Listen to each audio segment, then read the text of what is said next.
It's the fan phone-in. Right up. You know what?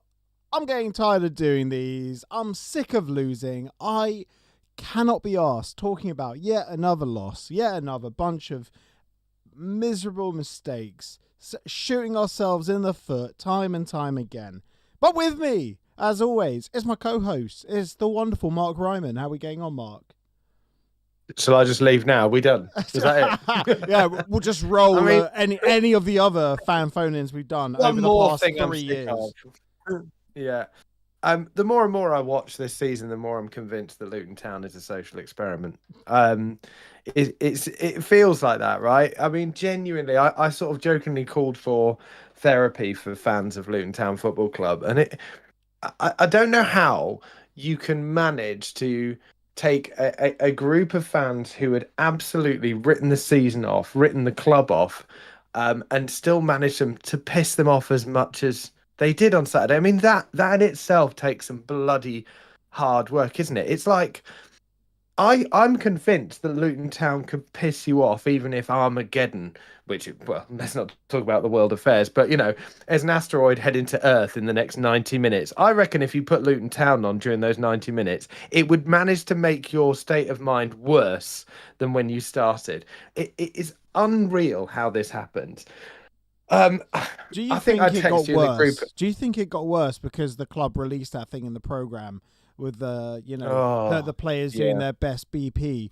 We're sorry. What, you mean all the players that aren't going to be here but the season? Yeah. You mean every single player that's not going to be here? Well, Shay will be here. Shay's going to be here until he's like 105. We're just going to keep giving him contracts. Yeah. Yeah. But, you know, I think that this is the problem with these things, and we've had so many of these kind of moments of words, and it doesn't mean anything. I mean, you said it in your post-match. It's just words. It means absolutely nothing unless you back it up. And, you know, we're sick of it. We're sick of hearing how much you care about the club and how much you care about how well we're doing for you to, you know, give the ball away to the opposition. I mean, we literally gifted the guy a hat-trick. It's unbelievable. I mean, we made him look like Didier Drogba. Made him look like Didier Drogba. Honestly, I think that, Cal, if you meant the words that you said on there, then you can't play for the club anymore. I'm sorry, but the guy, whatever football ability that he had, and he did, you know, he was brilliant for us the last time he played, and arguably when he was on loan for us, his best performance, however, wasn't as a central defender, which is telling. His best performance was away at Derby when he was playing as a defensive midfielder, and I think Burge put it online on Twitter. He put it online in 2021, yesterday. Mate. I dug it out. Yeah, that's what I meant. Yeah, exactly. But, you know, the point is that he's not. But regardless, he hasn't got now the speed to be able to play in the Championship, and he hasn't got the physicality to play in the lower leagues. For me, he would struggle in any league now. He'll be fine in the Scottish Premier League. You constant excuse for a dig. It's ridiculous. But look, I mean, I know that I don't want to spend the whole podcast digging one player out, but he has literally given away 3 goals in 2 games. And for the first one, yes, Izzy Jones is as much to blame. And if you're sitting there thinking it's individual errors, we played really well for 70 minutes, what can be done? You know, it's one of those awful things, but we did. I wouldn't disagree that we played well, but lots of things can be done. For example, not taking 2 of the best players who played on Wednesday night against Northampton out the side. For me, we haven't got the time to be rotating players. Ridiculous. If we wanted any shot of the playoffs, we had to win that game, right? We had to. So why are we taking out Kadir, and why are we taking out Adolfin? Now, for me, those 2 things, while we were attacking, didn't seem to be as much of a problem. However, I'd argue that Izzy Jones didn't have a great game. I'd argue he didn't have a great game against Port Vale as well. And he is as much responsible for that first goal as Naismith is, heading the ball, God knows where he was heading it. It was a great header. It was a great assist. It was a great assist. Yeah. I mean, Cal was absolutely, you know, weak as shit to let the player get. That's pathetic.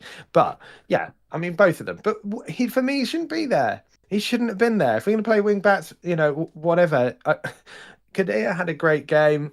Um, Adolphin, I thought, was excellent as well. And we finally got him back and some pace. Just can't play Cal Naismith in the middle of the defence there. That for me it's on Jack, regardless. Yes, we did play really well, and attacking wise, we played really well. And one of the reasons, of course, is Casey Palmer, who was easily the man of the match. He was excellent. I thought Clicker had a great game as well.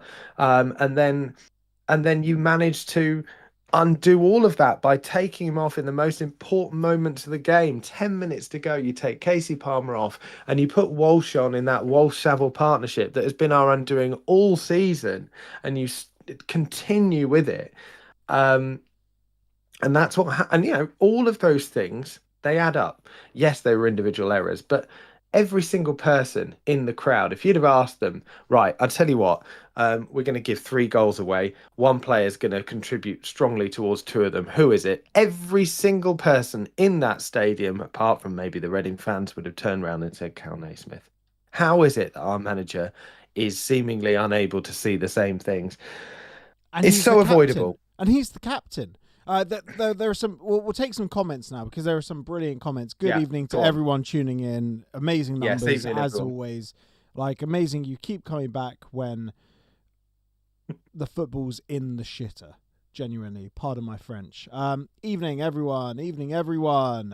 Loads of comments. Loads and loads of comments. The Grim Reader says, to be honest, the Luton squad could pass the asteroid sideways. So with Miss Earth. There you go. That's a good idea. Trunky123, great comment here. Naismith 4 months ago. This is a young squad.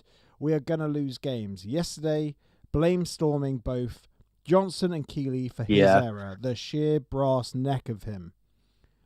And and the Grim Reader also says, I was pleased to see JJ and Lawrence down that left side. It caused so many problems for Reading. Yeah. So obviously you take Lawrence off. I think that was easily Lawrence's best game. He was tremendous. Yeah. Exactly. He was brilliant. I thought he was brilliant in the cup game as well. I think he's one of those players like Kadir when he first broke into the team that isn't afraid to run at players and have a go. And we're desperate for those going forward. There were lots of things that went well. Absolutely. But Cal as captain. Yelling at Keeley and sure, Keeley should have just launched it forward, but going off at Joe Johnson, you're meant to be the talker. You're meant to be the one that says man on. All right, okay, now everyone launch it forwards. Let's play a bit higher. Well, not just in that moment. Look, Joe Johnson is young. He's young. This is his first real breakout season. Despite the fact of having international under-20s and everything else, he's a young player. You shouldn't be waiting for that moment. At that point, you need to say, right, we've got to manage the game here, right? Because it wasn't just the mistakes. Just before the mistakes, there was a good 5-minute period where we were letting Reading back into the game more and more, right? They were getting further and further into our half. It's then your job as a captain to kind of align the team at the back in particular. And this is where someone like Mads Andersen is actually very good in those moments, because he will literally just head it and kick it away. But he's the captain, as you've rightly said, and it's his job. I mean, that to blame anyone other than him for that third goal is ridiculous. I mean, he had the touch of a trampoline. The guy, it couldn't have been easier for him. Yes, should we have been passing it about the back? No, but he's just as responsible as Keeley and everybody else for doing it. He's the one that tried to do a Cruyff turn against Northampton not a few days ago and ended up giving a free kick away that ended up leading to the goal. What's he pissing about doing there? Why didn't he hoof it then? Same problem. Yeah.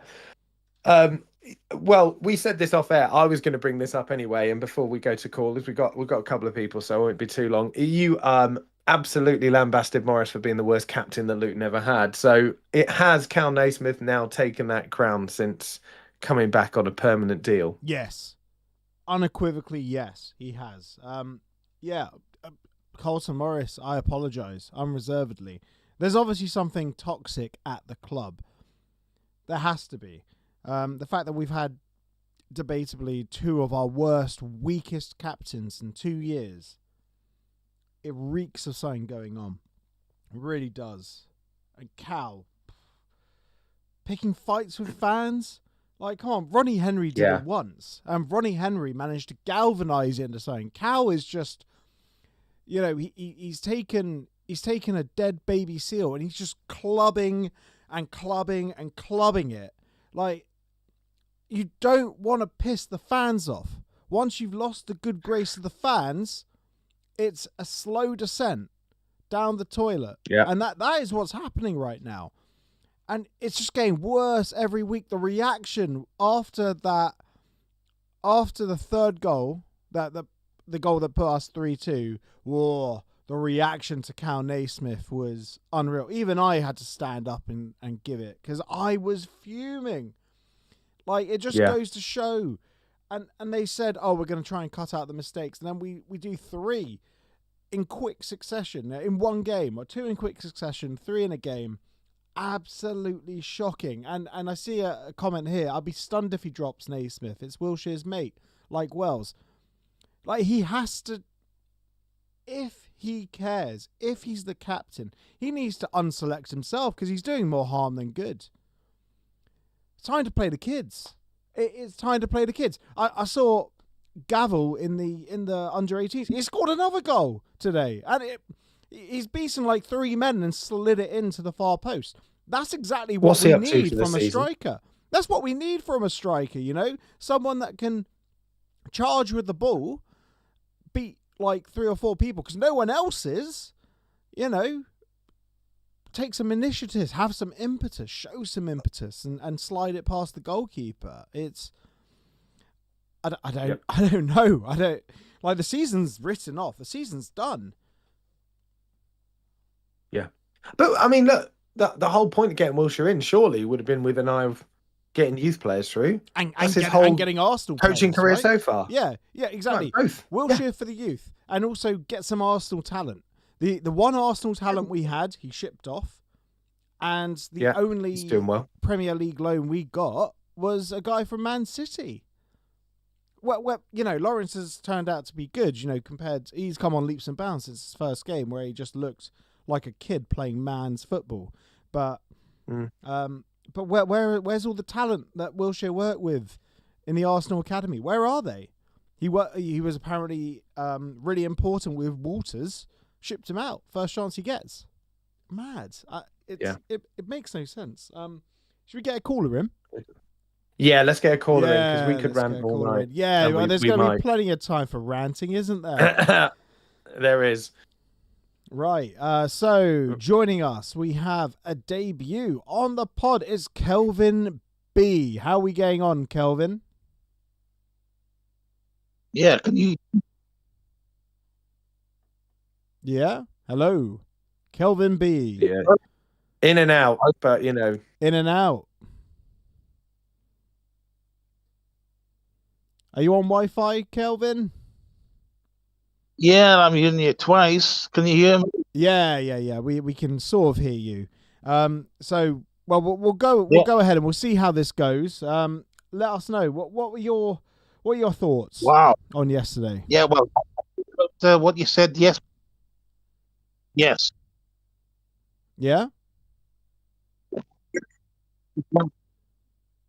Oh, yeah. you got a terrible line, Kelvin. I think, yeah. Yeah. I think we try and reconnect and see if you can come and join us in a bit and see if we can get that connection sorted out because it is. Check your Wi-Fi and maybe close anything else that's going on in the background other than Discord as well. But we'll come back to you after our next caller, okay? I feel your pain, Kelvin. Trust me. Right. Well, we'll go back to him another time. We'll see what we can do. We've got Pete lined up, haven't we? I just wanted to, before we bring Pete in, there's a couple of comments I just wanted to read out, if that's all right, really quickly. Danny Club 1849, yeah, howdy boys, still pissed off about yesterday, but that point at Port Vale was exceptional. After all, Port Vale have beat Bristol City of the Championship and now Sunderland of the Premier League. Isn't it funny how we can turn club seasons around? We are truly miracle workers, aren't we?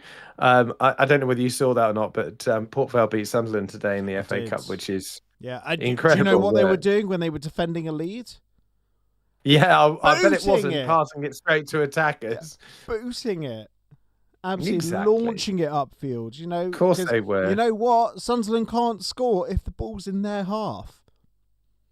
So, No, it's well, only Huddersfield Luton. managed it Well, against yeah, us, to be exactly, fair. against us. Anyone can score. Like, I don't know why goalkeepers aren't taking shots against us. Yeah. Yeah. Yeah, Oh, there you exactly. go. We got an explanation about Kelvin. Kelvin is in Spain, not good Wi-Fi. Ben, make sure you tell Kelvin to call in next time he's actually in England, unless he lives in Spain, in which case, tell him to upgrade his Wi-Fi. But Kelvin, it was good to have you calling in anyway, mate. I'm really sorry about your shoddy Wi-Fi. But we'll try you again a bit later, and we'll see if you're still in the green room. Right, we have a regular now. Pete. Pistol Pete. How we doing, guys? Yeah. Same as last time we spoke, I think, Pete. Every week. Strap yourselves in, boys. Go on. I'm Okay, gonna mute. myself Just on mute. I'll let you just take it away. Straight shooting. Let's talk about the week in a broader sense as well. So, all week since the semi-final, we've been bombarded with Luton Town feel-good bullshit propaganda videos showing the unity and from the changing room, and all the players are in it together. You know, we've never ever witnessed that before. Actually, sort of being in the changing room, seeing what's being said. But I mean, Wilshere delivering just about the most uninspiring speech after a semi-final win in a shit season. It didn't really cut it for me. I mean, you could bet your bottom dollar that we weren't going to get access to the changing room after Saturday's horror show.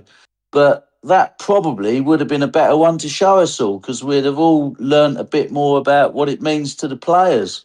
You know, losing a game like that from a position of strength and dominance, it's just not good enough. But, you know, these sort of continual disappointments, they don't hurt as much when you're driving home in your 150 grand Range Rover and putting the key in the door of your £1 million house. But it's like a dagger in the heart to all of us, isn't it? You know, and we have to suffer it week in and week out.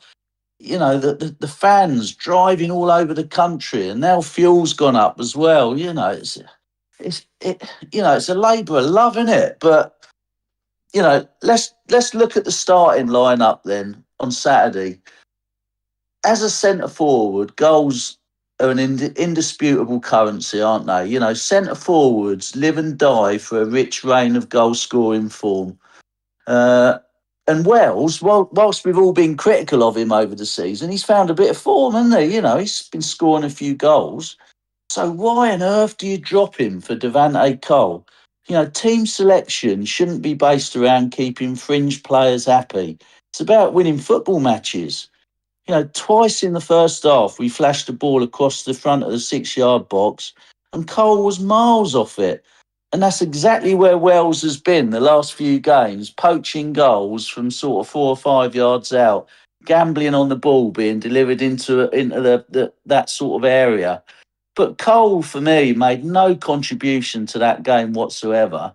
And he hasn't since he's pulled on an orange shirt. And, you know, forget about the hat trick that the fella scored for Reading, whose name I'm not even going to try and pronounce. But I thought he had a brilliant game. I thought he was brave. I thought he was alert. He was willing to battle. He put himself about. He had a great touch. He was constantly on his toes, waiting for something to happen. And we just haven't got a player like that. And let's not forget as well, Keeley kept us in that game in the first half with 3 outstanding saves. So, you know, if you look at the game, I thought Palmer, Clark and Saville had decent games. We've all seen it and we've all said it. Palmer was dictating the pace of the game. And as soon as Wilshere took him off, we lost all our intensity and drive. And when I look at Wilshere, I look at him and he's got an addiction, and he's had that since he was 16, 17, and it's probably no fault of his own because it's been programmed into his DNA. And it's hard to break an addiction when you got it, but his addiction is playing the Arsenal way. And I keep saying it, you cannot play out from the back in League One and expect to keep getting away with it. You know, I mean, Northampton on Wednesday, Nolan, by his own admission, said, his squad aren't capable of playing that sort of football. So their goalkeeper just kicked it long, every kick, and they fed off the scraps, didn't they? And they nearly got a result. They played to their strengths. They knocked a ball to the far post where we're weak, and they scored, and they nearly won the game. But I mean, Naismith for me now is League Two conference. He still wants to play like he did 4 seasons ago, but time waits for no man. And I'm afraid he's becoming a liability. He's as slow on the turn now as the legend that was Ian Roper. I mean, Ropes was great, wasn't he? But, he was a cart horse, wasn't he, on the turn? But, when Sonny Bradley was club captain towards the end of his career at Luton, he wasn't quite good enough to compete with the likes of Lockyer and Osho, so he didn't start. And that's what needs to happen with Naismith. Yeah, all right, you're club captain, but that don't mean you've got to start every game, does it? I mean, all we've got to look forward... You're right, because it was the same with Sheehan as well. Like, Sheehan was club captain. Yeah. He didn't start. Your limitations. All we've got to look forward to now is getting pissed at Wembley. And that's it, isn't it? If Norwood starts and Stockport play Wootton and Sadiba up front, they'll tear us apart in the final third, against our defensive line. I mean, and remember as well, I was thinking about this yesterday before I come on here. All season, we've played crucial games this season, and we've been fortunate that the team we've been playing against has had their top players out or their strikers out. If you look at it, Tolaj in the quarter-final of the Virtue, Norwood, Stockport away, Tom Eaves, virtual semi-final, Marriott yesterday. The list is endless, and yet we've still struggled to defend our penalty area. And very few of these goals that we're conceding are worldies. Most of them are either back post, poor marking, defensive errors, not being strong enough in the tackle. It's the same story all the time. And it just seems to go on and on and on. And it's not just the football, is it? I mean, it's off the pitch as well. I mean, I don't know whether you was aware, but Mike Saxby and Kirk Stevens were in the Eric Morecambe lounge on Saturday. And Brian Steen, a club legend, was refused entry to the lounge to say hello to him. And I've got that on good authority from a mate who was in there. I mean, that's a disgrace. An absolute disgrace. So, yeah, as you can imagine, I'm not very happy about it all. But then I shouldn't imagine 10,000 other people aren't either. I mean, it's just, I honestly don't know how much worse this season can get. I mean, it can't get any lower, can it? Yeah, well, that's absolutely shocking about Brian Steen being refused entry. Any idea about who refused him entry? I haven't, no. But I've got it on good authority from a mate who was in there. He said it was just unbelievable. Yeah, it's not the first time I've heard of this. I mean, specifically this one. I took Brian Steen to a game. It was you'd think that a former player would be, especially one that essentially won. Not just a former player. Not just a former player, an absolute legend of the club would get the red carpet rolled out, tickets whenever you want, pastoral care as well. So essentially being taken care of, club ambassadorial roles, regardless of what's happened in the past. You gotta take care of these people. And I took him to a game. In our championship promotion season, I took him to Luton Stockport. It was that Luton Stoke. Sorry, my head's in League One. Luton Stoke, the one where Pelly scored that great goal from quite far out. And he was genuinely, well, everyone was blown away to see him, but I was shocked when I said, I want to get you to a game. Do you need me to get you a ticket, or are the club going to take care of you? No. Essentially, if you've pissed off the big man, get the finger. If you've pissed off that man, you're done. Ricky Hill, done. Brian Steen, done. Marvin Well, Johnson, done. yeah. That- I mean, that's over 1,300 appearances between those three players for the club. yeah, all done. massive. All done. Not I mean, welcome. I listened to your Gary Sweet interview this week, the Q&A, and one of the things he disputed with you was the fact that, we've got numerous leaders at the club and it will take a few games for them to come to the fore. Well, That was 5 Gary, months ago. Gary, we're 5 or 6 months down the road now. Where are they? It's all a load of bollocks. Where are they? Yeah, I made sure to actually say to him as well, like, are we still on track for 28, 29? And like with the revelations coming out from the 1885 emails as well, I very much doubt we're on for 28, 29. Maybe 38, 39. Well, here's a statistic for you. So we got planning permission for Power Court in 2019. Everton got planning permission for their ground in 2020 for a stadium that's twice as big, by the side of a bigger river. And guess what? They're playing Premiership football in it now. It's a joke, isn't it? Yeah, well, Power Court's been through 5 redesigns. When we got to the Premier League, it was a case of, let's pump an extra 100 mil into this because, we're playing Premier League football this season. It's obvious we're going to be playing Premier. That is obviously our new level. Top half championship, straight back up again. Was it called Yo-Yo Club? Like they essentially believed that we would be a yo-yo club. So, we'll be in the Premier League, no problem. Premier League kit out, and that has massively delayed us. Massively. That and the fact that we have people running the project that haven't got a Scooby about commercial development. Yeah, it's a dreadful state of affairs, isn't it? I mean, Mike Saxby and Kirk Stevens could not believe how poor we were defensively on Saturday. They could probably do a better job, but I think Basher's 82. Yeah, and Saxby had to retire because of a leg injury. I'm sure they could both do better than what we had on display. But it's like I said to you earlier. Nolan got it right.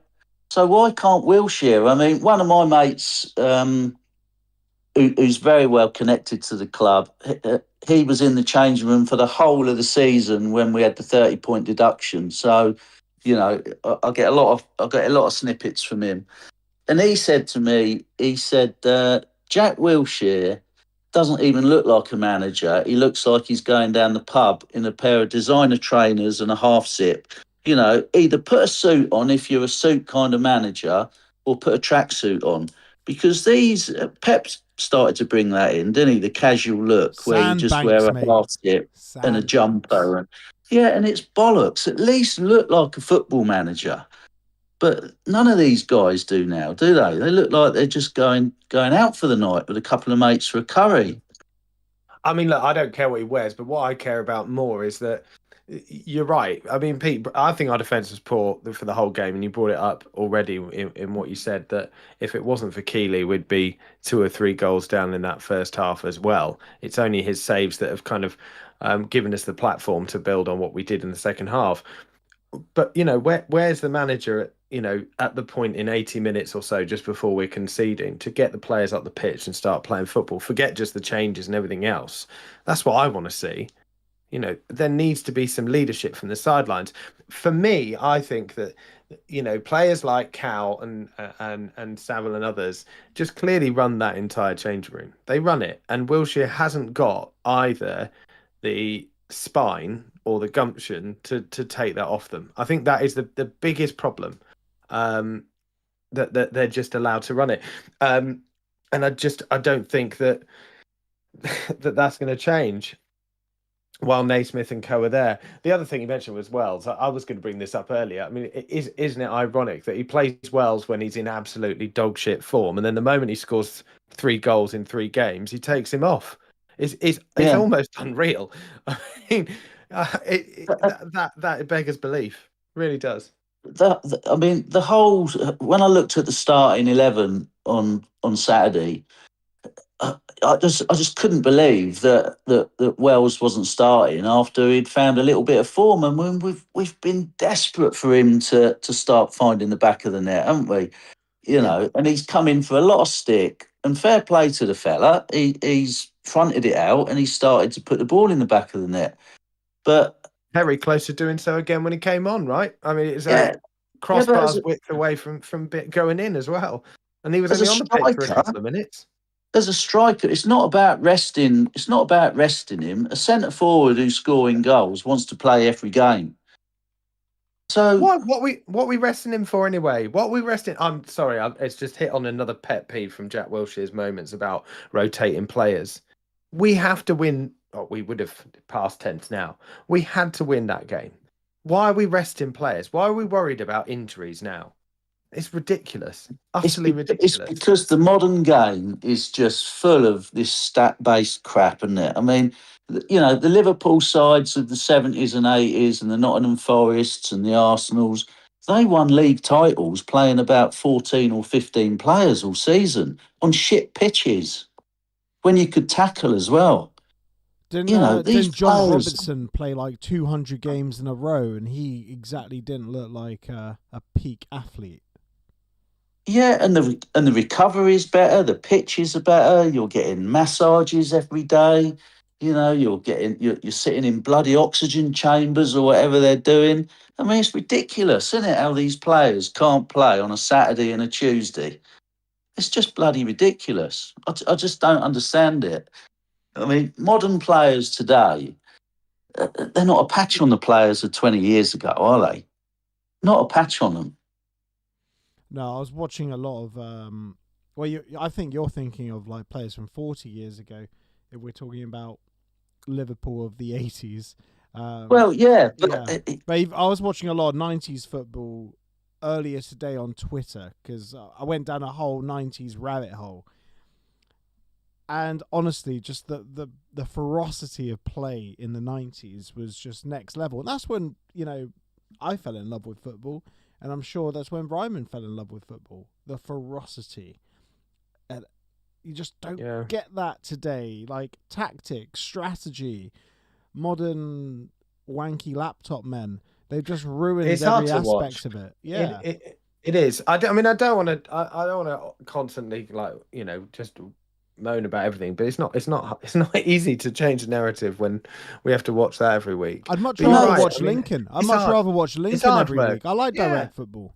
Nothing wrong with it. And look what direct football did for Lincoln on Saturday, by the way. Now top of the league. For moments in the game on Saturday, we looked decent. We played well. I thought Saville had probably one of his best games I've seen in a Luton shirt. Irrespective of the goal, I thought he played really well. I thought Clark again was his usual self, buzzing around, getting involved, being busy. We all know what a good player Palmer is. He's obviously a step above this league. And Lawrence has come in for a bit of criticism, and he's starting to find his feet a little bit and getting on the ball and doing a few things. So, for periods in the game, we looked okay. All right, we only had 2 shots all game. We've got to address that. But, to throw the game away in the last 10 minutes like we did, you just can't afford to do that, can you? Had Sonny Bradley been in that position for Lincoln on Saturday, that ball would have been row Z. Of course. It's the mentality. It's the mentality all the way through. And look, we've spoken about the management, and there is an argument here, right? That just outside of the tactics stuff that we've already complained about for Wiltshire, but there is an argument. The mentality hasn't been shifted by the last 3 managers. Why on earth it was going to get shifted by a novice manager it's never going to happen. So Jack Wilshere's probably thinking because we had maybe NJ. This wasn't the first job to NJ was take. a novice manager. That's exactly why they went for Wilshere. Yeah, exactly. Well, we said this, didn't we, last week, that was the template. But this is the problem, but we weren't in the position that we're in now when NJ took over. We were struggling sort of around the middle of League 2 to push on with John Still. That was the end of that. But it was a perfect time with patience, with the fan base, that we're going to be able to have time to build a new team and push our way through the leagues. We're in a very different position now. NJ, as he was, wouldn't come in. The NJ that came and joined us in League Two would come in and fail as much as Jack Wilshere has failed. Exactly, because we are Stoke. We are exactly what Stoke was in the Championship when Nathan Jones joined them. And we are not going to solve this problem with an inexperienced manager, regardless of his tactical and technical failings as a manager, or possibly just the ones at the moment while he's learning. But he is not the one to turn it around, clearly. We are absolutely on a downward spiral that hasn't shifted. And for me, I think it just confirmed it on Saturday more than anything else, of how determined we are to fail in the face of success. And it needs somebody with much more character and experience to be able to turn it around, because I am convinced, you look at the form table for the last 5 games, we are bottom of the league, I think, if not setting in the bottom. Yeah, we're bottom of the league. Not surprised. Not a surprise. No, not a surprise. And that's it. He's got a wealth of experience alongside him, though. We keep talking about this fella, this Chris Powell. But again, he's just not stepping up. I look across at the bench when we go 1-0 down, and he's just sat in his chair doing nothing. And you're like, please, get up, do something. He's done, Pete, though, isn't he? He's done his bit in management. He clearly hasn't got the energy for it anymore. He had a nice, cushy job at Walsall in the back room as a coach. He feels I think it's exactly the same now. He's quite happy to be on the coattails of Wilshere if it goes well. But it feels to me like he is absolutely done and hasn't got the energy. It's just a hype man. Hasn't got the energy for the. Yeah, that's it. But when it goes well, he's there, front and centre. Front and centre, walk straight off as soon as. But that's it. I just, it was a good sounding appointment, but clearly just he hasn't got the energy for it anymore. 40 years in the game. I can imagine that. Yeah. Right, Pete. Thank you. Oh, hang on 1 sec. I'm just going to restart your capture. There we go. On the fly. Yeah. It really does feel. Oh, I'm seeing now as well. It is frozen, but Ryman, you should be back now. If you, I hope I'm back. Yeah, you are back. You are back, baby. Yeah, I'm back. You're back. You're back, baby. But it also seems to have frozen. It's unfrozen now. Huzzah! Right, Pete. Thank you very much for joining us once again. Any summarising thoughts before you're booted? Crikey, a bit speechless, really. Are you going to Wembley? I'll definitely be at Wembley, won't I? I've got to go to Wembley. I've still got my hotel booked, so I didn't cancel it. So, I came in for a little bit of stick on Instagram this week off a couple of people who were waxing lyrical about the fact that we got to the final of the Virtue and how great a job Wiltshire was doing. And I just put a comment on there saying, we got beat 2 games ago, fella. And he didn't like that, and he called me a horrible name. But that's the reality of it, isn't it? We're in a final of a cup, but we got beat 2 games ago. But, that just typifies our season, really, doesn't it? We're there by default. God only knows what's going to happen midweek at Doncaster and then Wickham away. But again, Wickham away, it's like I said earlier about the key players not being able to play. We would never have said it before, would we? But Woodrow not playing is an absolute godsend for us, isn't it? And yet, when he was at Luton, we didn't fancy him. Thought he couldn't do it. But all of a sudden, he's gone somewhere else and he's banging them in. Hey, not banging them in. Not banging. Can I just say, Jerry Yates 2 and 2? Just saying it now. Yeah. So, I mean, we've got to be the hardest team if you're putting a bet on an accumulator. We've got to be the hardest team to predict, haven't we? We've got to be. I've had a colleague at work who keeps telling me, I've been putting bets on Luton to win. since I joined the company. I was like, mate, you're an idiot. We are terrible. Why would you do that? Yeah. Yeah, I'll check in with him. I'm sure he stopped putting bets on us because we are just that bad. And didn't I say to you a few weeks ago that sooner or later we'll get turned over at home? It's just a matter of time. It wasn't sustainable. You know, a playoff push is not sustainable just on home form, because the home form is going to turn, and it has turned. And, you know, the away form's not going to pick up. Hey, point away at Port Vale. Woo! You know? Yeah, no.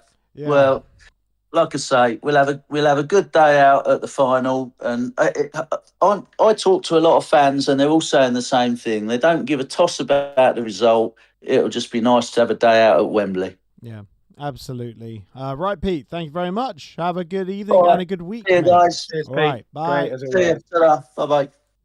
Cheers, bub. As always, Pete, Yeah. speaking Yeah. sense. A lot of sense. Always. He always... So, yeah, absolutely. Yeah, always on the money. Always on the money. Yeah. Many comments. Before we try, I was going to say, before we try and get Kelvin back in, hopefully his internet has improved. A comment here that's pretty good, actually, from Mr. 46, The Doc. I was in the Royal Box at Wembley. Ooh, very nice. Yeah, get you. A guest of a former player, drinking and chatting with Mr. Sweet, day of the parade. I approached him to thank him again for the opportunity. I was frowned at. He had already turned into Mr. Big Bollocks. That moment where he said, none of this Billy Big Bollocks shit, that has aged like... Well, not even aged like milk. What age is worse than milk? I mean, that's the point of the saying. So it is going to be quite hard to answer. There's got to be something that's aged worse than... There's got to be something that ages worse than milk. Because that saying, like, he went supremely Billy Big Bollocks. It's hilarious, and that is showing. I mean, that is showing so hard. He's king of the badly timed statement, isn't he? He's brilliant at it. He came out 3 counties back in Matt Bloomfield and then sacked him a week later. We had all the senior players with their big statement just before the game that all the senior players no more mistakes. No more mistakes. No, exactly. And Naismith managed to ship over 2 goals, and exactly. It's been clear though, hasn't it? I mean, we wouldn't need to see comments like that. It's been absolutely clear that that's the case. That the fans, us as fans, have just not been part of the scene for him. Not interested in what we have to say, and not interested in communicating with us either. The only time we'll hear from him is to kind of toot his own horn about Power Court or signing a new flashy manager in Jack Wilshere. Yeah. And it's interesting. I can't find the comment now, so apologies. It's on here somewhere about Jack Wilshere suddenly got, they're all about the limelight. And then he mentioned that stupid comment about Spurs. It's nearly as stupid as the comment about Cardiff was just before the game. Tell you what, let's concentrate on winning a game of football, hey, Jack? Yeah. I'll tell you what. We've got 1 point from the last 4 games prior to that. Comment. Ridiculous. Shocking. Utterly ridiculous. And it just shows me as well, that he is interested only in that sort of I'm an ex-Arsenal player banter, talk sports style kind of narrative. Clickbait. No interest. Gotcha. Exactly. Gotcha journalism.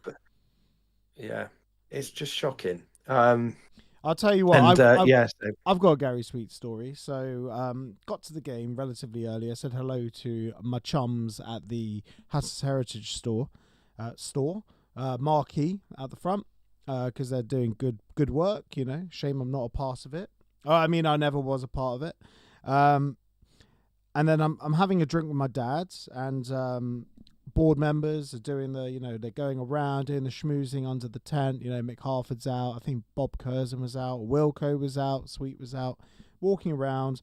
They come back, and I'm standing out the front of the Kenny Henny with my dad.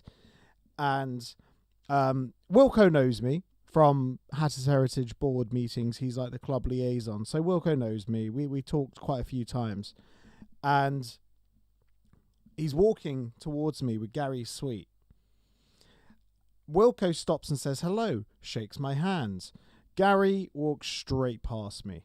straight past me, blanks me, stares right through me. I say to Wilco, has Gary got the hump at me?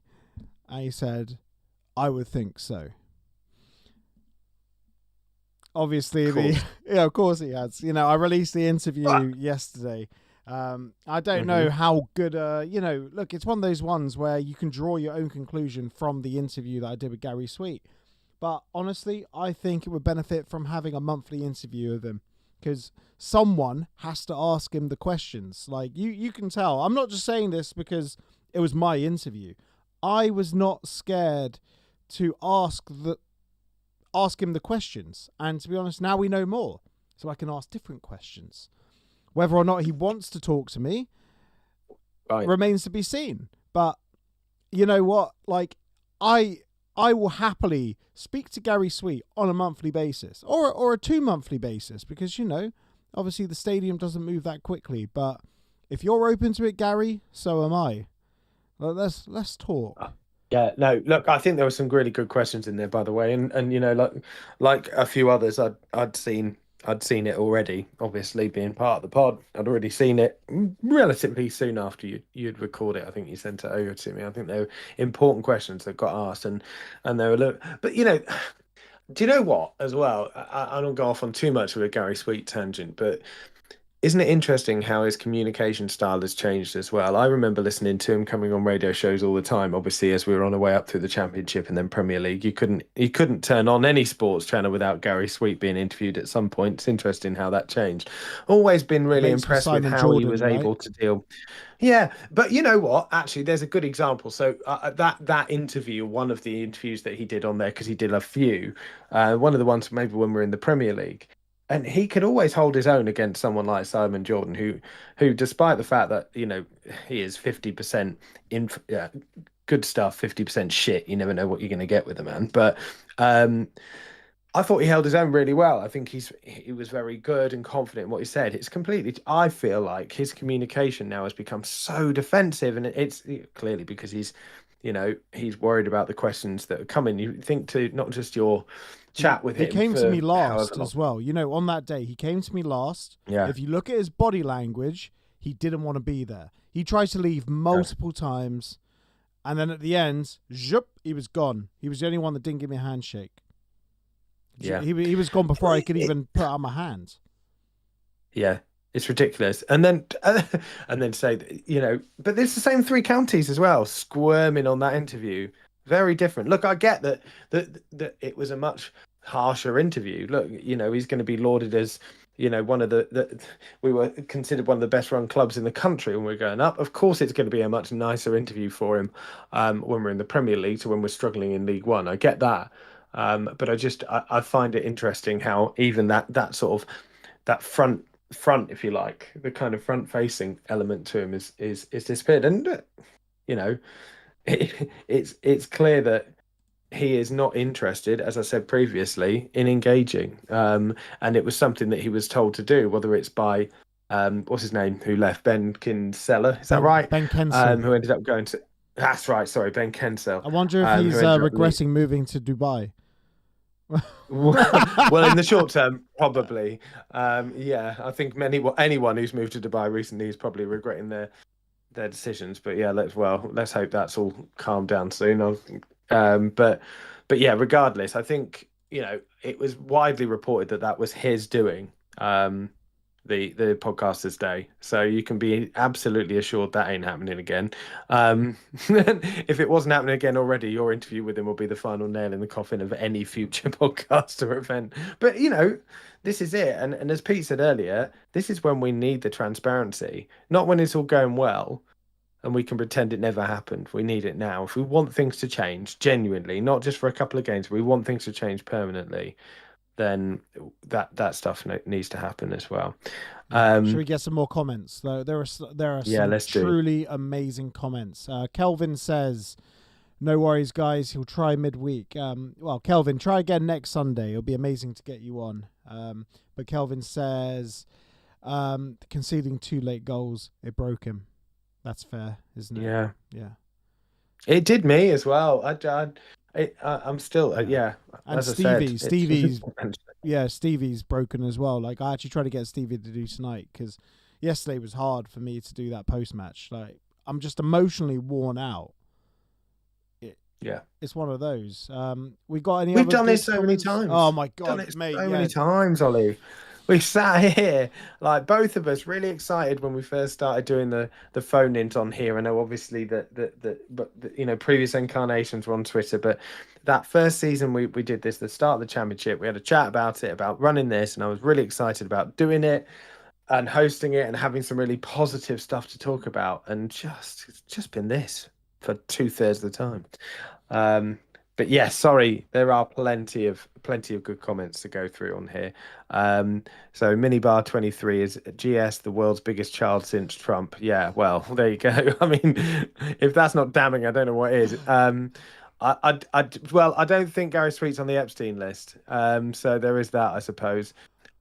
He was just one of us, and now he's almost like he isn't a supporter anymore. that's the thing. Trouble at the Top, mate. That's the thing. Like, I've watched Trouble I at the know. Top on YouTube so many times. My dad took me to that event, you know, when essentially Gurney had gone. We were all sitting in the main stand.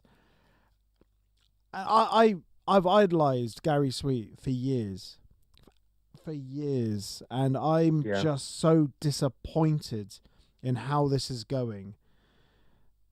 Yeah, me too. Like, I got loads of stick.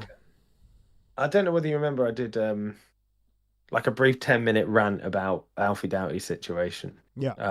At the start of this season. It was tremendous. And I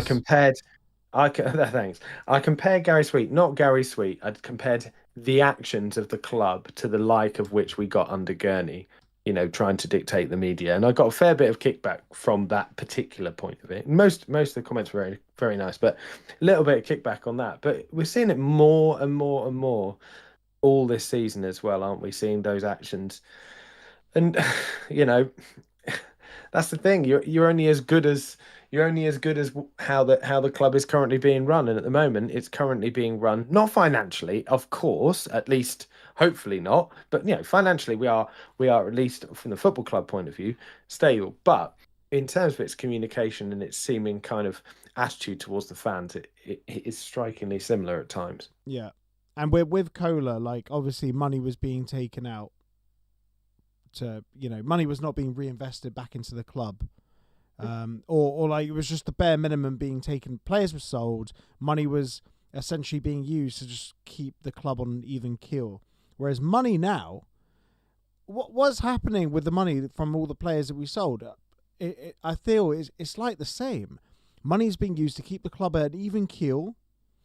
Money that comes in is used to buy players back in and wages and all that. Essentially, we're not doing anything additional with the money. Any additional money is earmarked and ring fenced for Power Court, for that massive bloated development.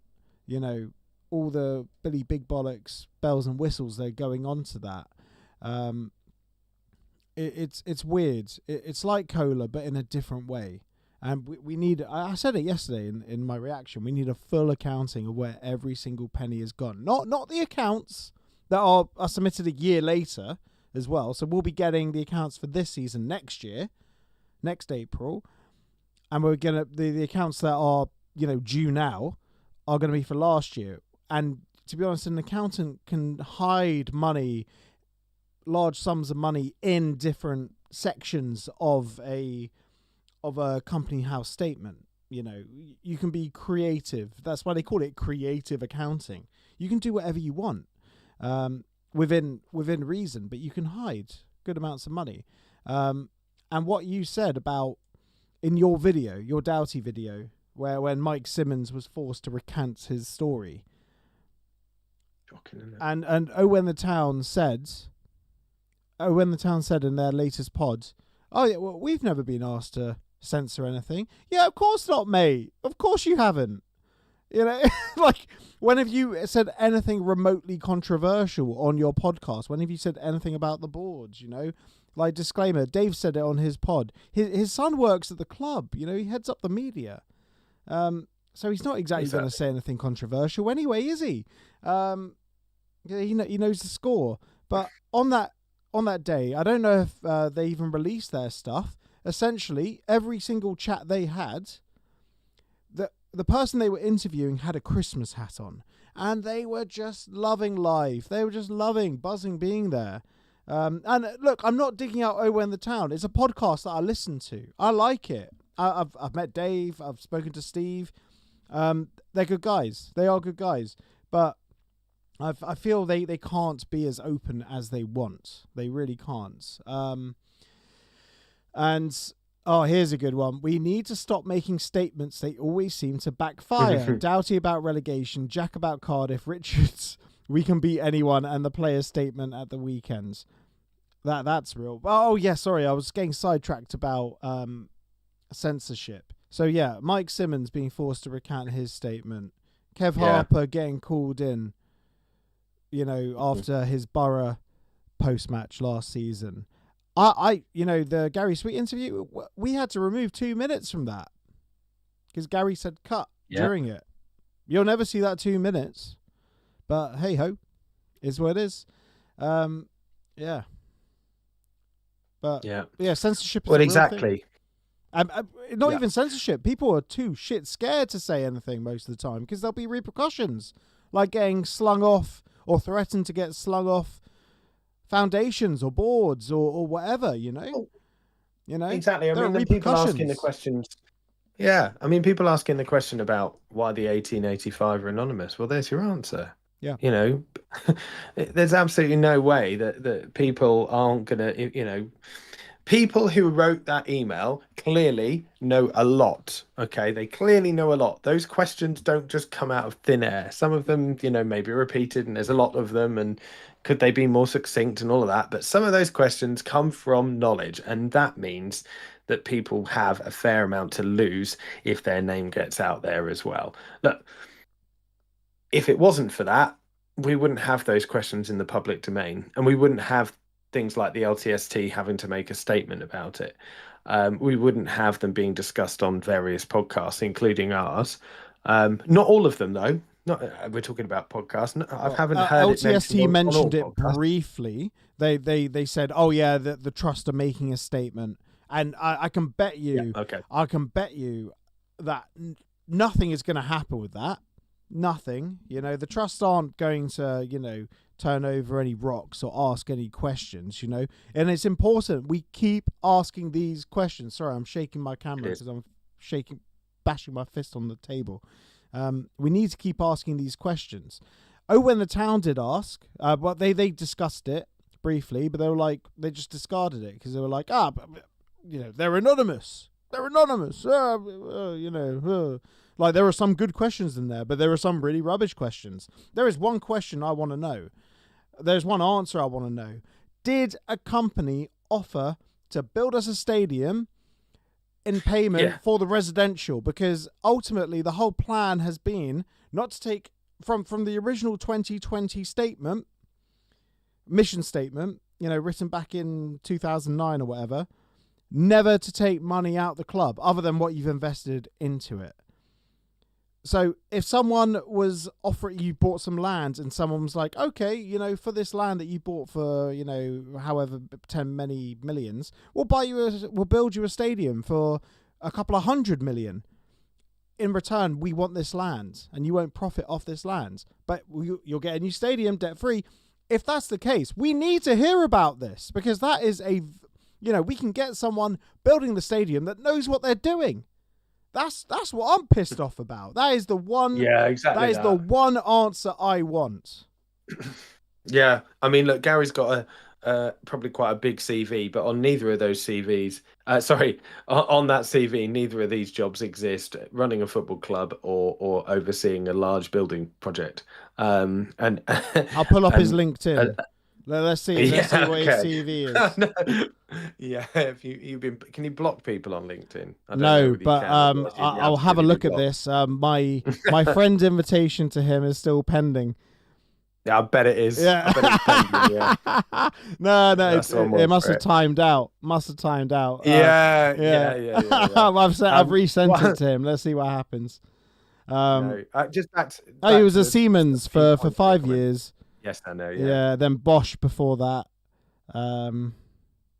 Yeah, sales and marketing, Yeah. Sony. Well, look, Yeah, no, we've spoken about it. no development there or anything like that. No. No. We've spoken about it. We've spoken about the hubris, and we've spoken about all of the things tied up in it. And some of that can, look, it's worth saying that ego over something can always come originally from good intentions. And I have absolutely no doubt that Gary Sweet and the people that took our club under 2020 had the best intentions for our football club. And I still believe that. That hasn't changed my view on any of those things. They're the Luton I think it all fans. started with the best. Of course, it all started with the best of intentions, but it can end up spiraling into being a complete control freak over something.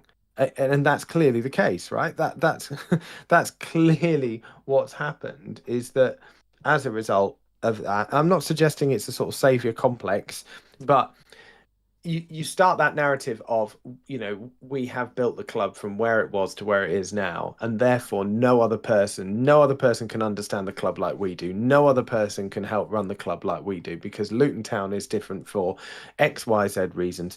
And by doing that, by having that mindset, it brings people together in the initial phases, but it blocks people out that you need part of the club later on. And that's exactly what's happened.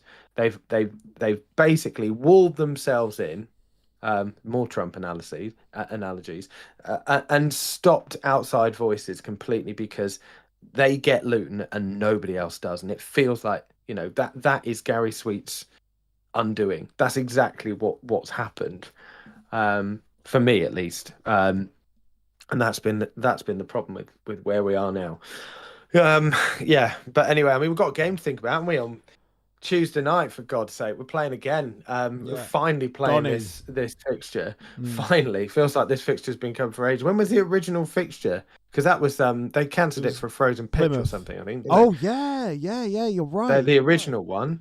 Yeah, so it's been postponed twice. It's been postponed for that, and then it was postponed again because the EFL fannied about so long. They couldn't make up their mind about when the Virtue was going to be played. But, if people are going to that game, then absolutely hats off to you. Fair play. Please make sure that that you drink responsibly, and don't drink if you're driving, etc. But if you aren't driving and you haven't got to go to work, then get a few in you before the game. That's all I would suggest, because you're gonna bloody need it. It's probably cold. Actually, it's not been too bad, but it's gonna be a hard watch. Or just stay at the pub. Unfortunately, I've been to Donny Stadium before. It's in the middle of bloody nowhere. It's one of those. It's nothing around it at all. There's like a harvester, and that's it. Fuck all else, unfortunately. So you can't even enjoy a good drink beforehand as well. But yeah. Well, we'll have the midweek catch up to reflect on it. Hopefully, a win, maybe. No. Hope is a strong word there. Yeah, I think delusion might be the one. I'll tell you this. Okay, if we go unbeaten before the Virtue Trophy final, so that's 1, 2, 3, 4, 5, 6, 7 games. If we go unbeaten for 7 games, I'll wear a Watford shirt for the Virtue Trophy final.